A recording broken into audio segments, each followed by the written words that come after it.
সুপ্রিয় শিক্ষার্থীবৃন্দ, শুভ সকাল। কেমন আছো তোমরা? নিশ্চয়ই ভালো আছো, সুস্থ আছো, নিরাপদে আছো। এই প্রত্যাশায় আমি গোপাল চন্দ্র মণ্ডল, প্রধান শিক্ষক, চরডাঙ্গা মাধ্যমিক বিদ্যালয়, চিতলমারী, বাগেরহাট, চিতলমারী অনলাইন স্কুলের পক্ষ থেকে তোমাদের সকলকে জানাই সাদর শুভেচ্ছা। প্রিয় শিক্ষার্থীবৃন্দ, আজ 23শে আগস্ট। আমি এই 23শে আগস্টে কিছু ঘটনাবলী দেশ বিদেশে আমি সেটি সংক্ষেপে কয়েকটি ঘটনা তোমাদের সামনে তুলে ধরব। 1799 সালে এই দিনে, এই 23শে আগস্ট, নেপোলিয়ন মিশর ত্যাগ করে ফ্রান্সের উদ্দেশ্যে যাত্রা করে। 1833 সালে আজকের দিনে ব্রিটেন কৃতদাস প্রথা বাতিল করে। এই বাতিল করার কারণে 70 লক্ষ কৃতদাস আজকের দিনে মুক্তি লাভ করেছিল। 1962 সালের আজকের দিনে বাংলাদেশে প্রথম প্রাকৃতিক গ্যাসের সন্ধান পাওয়া যায়। 1973 সালের আজকের দিনে আমরা জানি আমাদের এই প্রিয় মাতৃভূমি, এই বাংলাদেশ 1971 সালের দীর্ঘ 9 মাস ব্যাপী এক রক্তক্ষয়ী সংগ্রামের মধ্য দিয়ে স্বাধীনতা লাভ করেছিল। তো 1973 সালের আজকের এই দিনে বাংলাদেশকে স্বাধীন দেশ হিসেবে স্বীকৃতি প্রদান করে আইভরি কোস্ট। 1770 সালে আজকের দিনে বিখ্যাত দার্শনিক হেগেলের জন্ম হয়েছিল। 634 খ্রিস্টাব্দে আজকের দিনে ইসলামের প্রথম খলিফা হযরত আবু বকর সিদ্দিকী ইন্তেকাল করেছিলেন।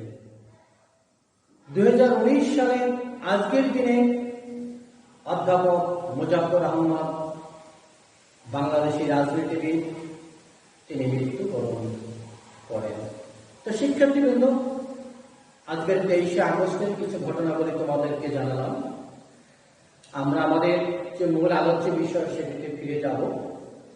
আজকে আমি তোমাদের নবম দশম শ্রেণীর বাংলা প্রথম পত্র থেকে একটি ছোট গল্প, মমতাদি, মানিক বন্দ্যোপাধ্যায় রচিত এই ছোট গল্প মমতাদি, এই ছোট গল্প নিয়ে আমি তোমাদের সাথে কথা বলব।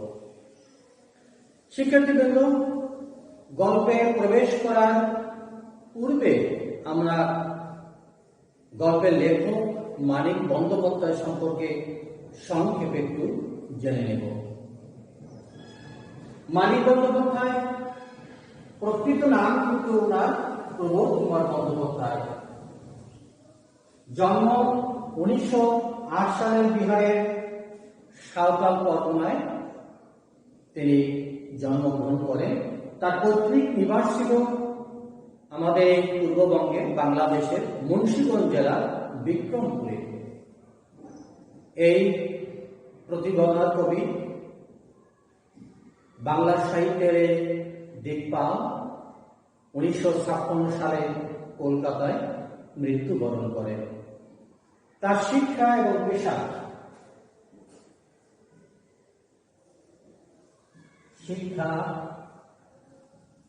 ও পেশা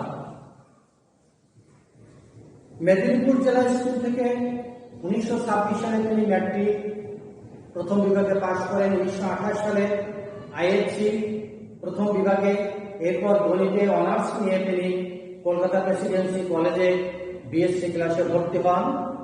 এরপর লেখালেখিকেই অর্থাৎ সাহিত্যকে জীবিকার একমাত্র অবলম্বন হিসেবে তিনি গ্রহণ করেন। এই ছিল তার শিক্ষা এবং পেশা। তার উল্লেখযোগ্য রচনা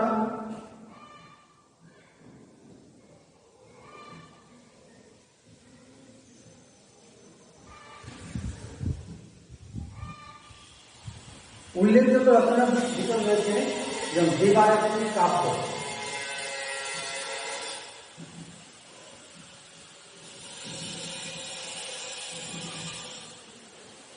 দিবারাত্রি কাব্য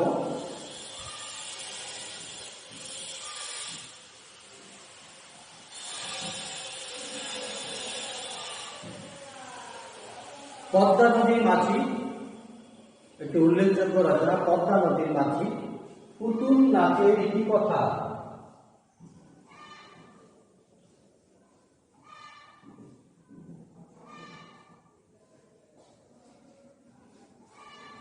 পুতুল নাচের রীতিকথা, জননী চিহ্ন সরীসৃপ ইত্যাদি। তিনি প্রায় 50টি গ্রন্থ রচনা করেছিলেন এই কবি, এই লেখক মানিক বন্দ্যোপাধ্যায়। আমাদের আজকের যে মমতাটি গল্পটি, সেটি মানিক বন্দ্যোপাধ্যায়ের সরীসৃপ গ্রন্থ থেকে নেওয়া হয়েছে। তাহলে আসো আমরা মূল গল্পে আমরা প্রবেশ করি।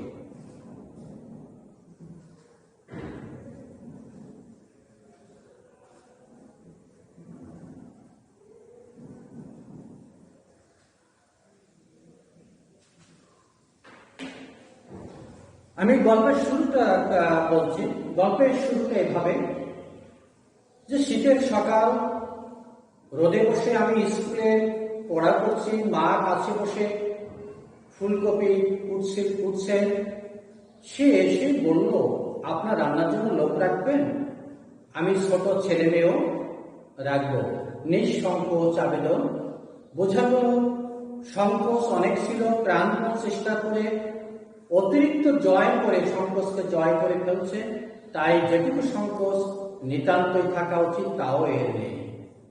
এর দিয়ে কিন্তু গল্পটি শুরু। আমি এই মমতাদি গল্পটি আমি দুটো ভাগে ভাগ করেছি। এই দুটো ভাগের ভিতর দিয়ে মূল গল্পের যে বিষয়বস্তু, যে সারাংশ, যে মূল ভাব, সেটি তুলে ধরার চেষ্টা করব তোমাদের কাছে। প্রথমে আসবো আমরা মমতাদির পরিচয়।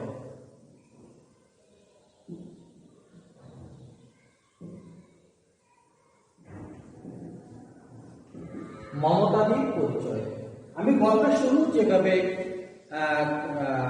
গল্পকার গল্প যেভাবে শুরু করেছি, আমি সেটা বলেছি যে শীতের সকালে রোদে বসে স্কুলে পড়া করেছি, মা সেখানে ফুলকপি কাটছিল।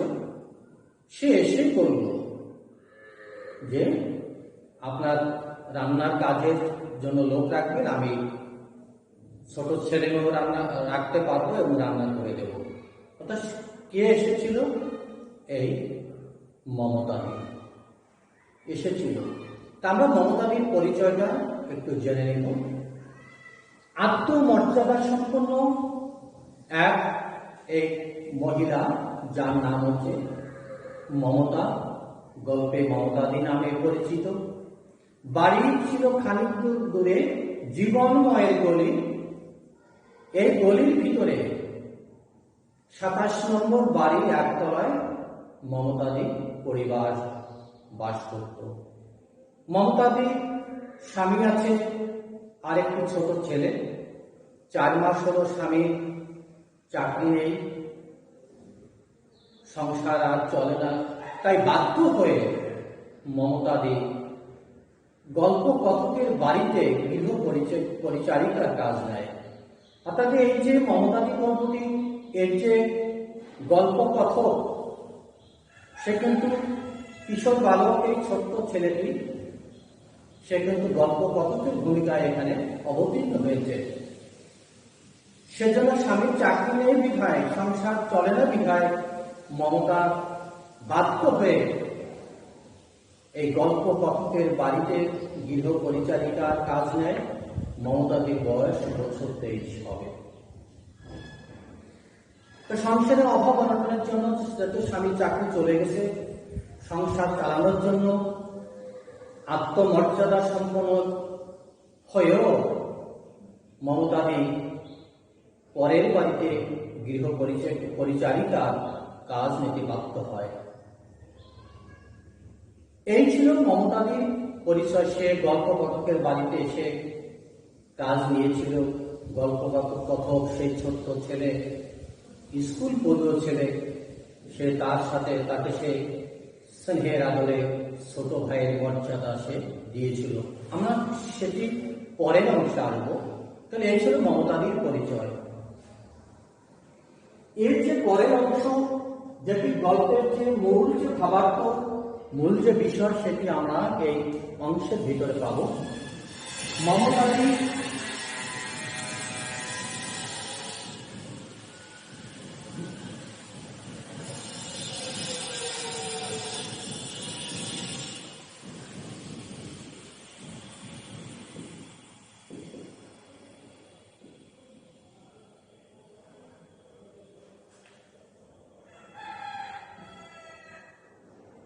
মমতাদির স্নেহময়ী মায়ের ভূমিকা।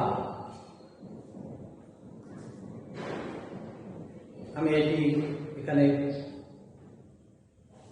আন্ডারলাইন করেছি। কি কারণে সে স্নেহময়ী মায়ের ভূমিকায় অবতীর্ণ হয়েছিল আমি সেটি তোমাদের কাছে পরিষ্কার করার চেষ্টা করছি। মমতাদির সংসারে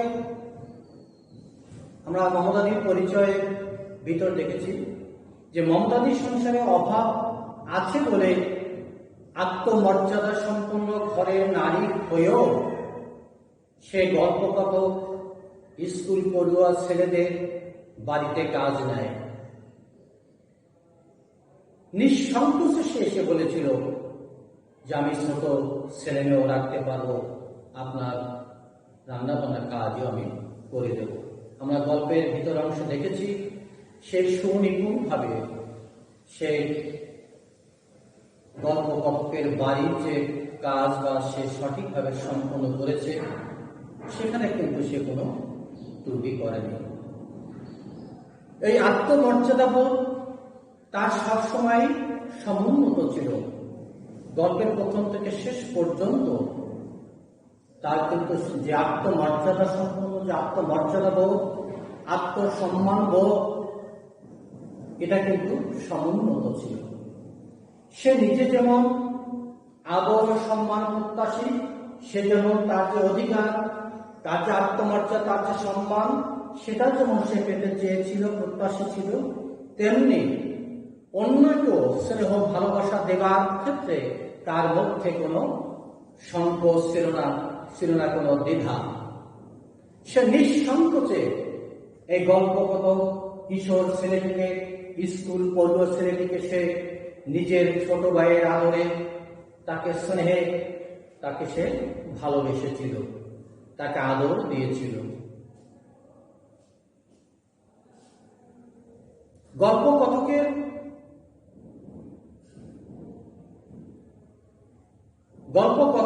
সেই কিশোর ছেলেটি, সেও তাকে মমতাদি বলে সম্বোধন করেছিল।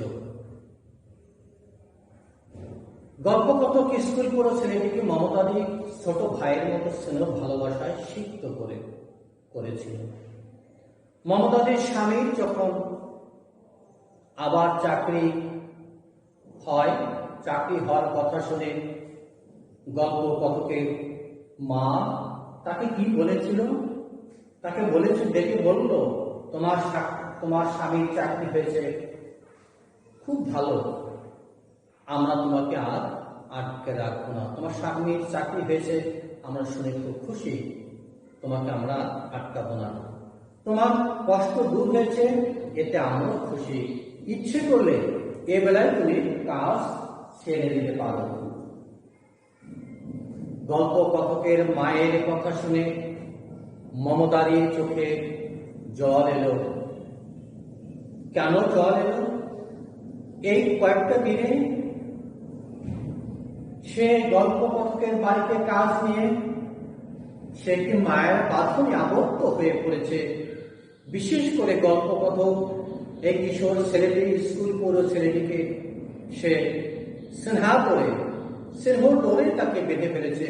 ছোট ভাইয়ের আসন তাকে দিয়ে ফেলেছে, সে তাকে ছেড়ে যেতে চায় না, কাজ ছাড়তে চায় না। উত্তরে যখন গল্পকথকের মা তাকে কাজ ছেড়ে দেওয়ার কথা বলেছিল এবেলায় তুমি কাজ ছেড়ে দিতে পারো, তোমার অভাব দূর হয়েছে, এতে আমরা খুশি। শুনে মমতাদির চোখ দিয়ে জল গড়িয়ে এলো।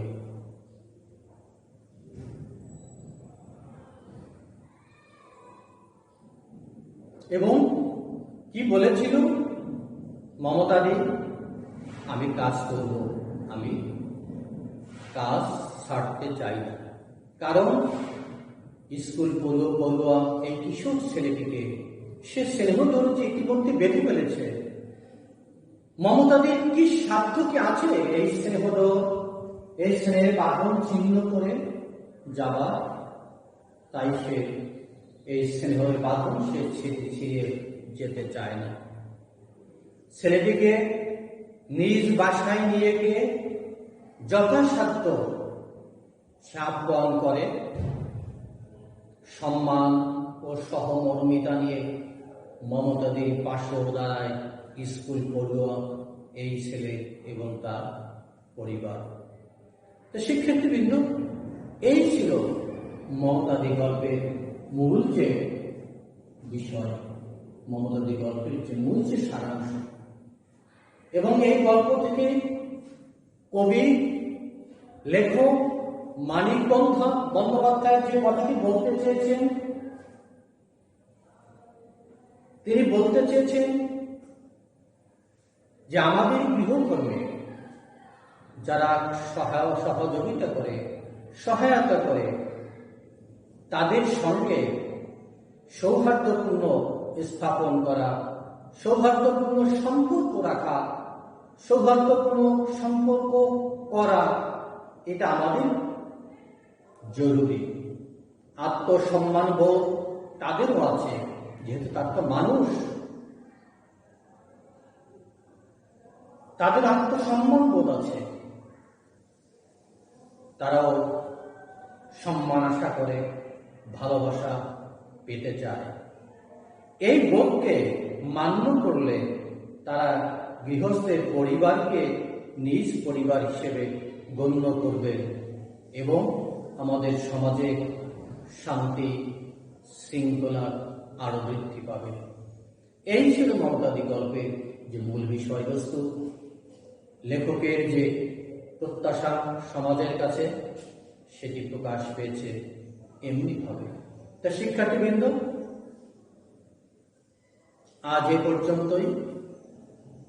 তোমরা সবাই ভালো থাকো, সুস্থ থাকো, নিরাপদে থাকো, স্বাস্থ্যবিধি মেনে চলো, এই প্রত্যাশায় আজকের মতো আমি এখানে শেষ করছি। সকলকে ধন্যবাদ।